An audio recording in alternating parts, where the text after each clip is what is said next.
প্রাথমিকে বেআইনি নিয়োগের বখরা হিসেবে সুজয় কৃষ্ণ ভদ্রের কাছে 15 কোটি টাকা দাবি করেছিলেন অভিষেক বন্দ্যোপাধ্যায় নামে কোনো এক ব্যক্তি। গত 21শে ফেব্রুয়ারি আদালতে সুজয় কৃষ্ণের বিরুদ্ধে পেশ করা চার্জশিটে সিবিআই একথা জানিয়েছে বলে প্রতিবেদনে উল্লেখ করেছে এক সংবাদ সংস্থা।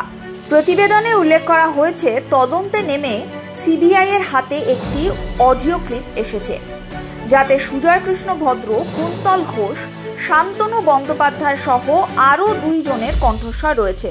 সেই অডিওতে অভিষেক বন্দ্যোপাধ্যায় ছাড়াও শিক্ষামন্ত্রী পার্থ চট্টোপাধ্যায়, প্রাথমিক শিক্ষা সংসদের সভাপতি মানিক ভট্টাচার্যের নাম রয়েছে।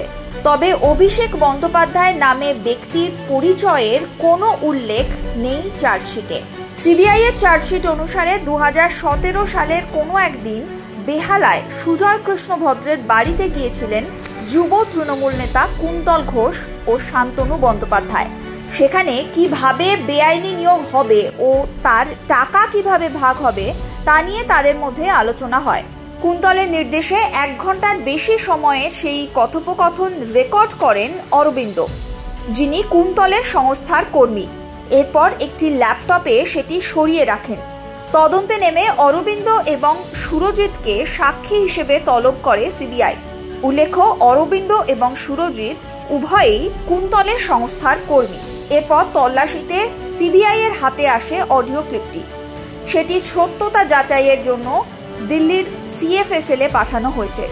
সেজন্য সুজয় কৃষ্ণ, কুন্তল ও শান্তনুর কণ্ঠস্বরের নমুনা ইতিমধ্যেই সংগ্রহ করেছে সিবিআই।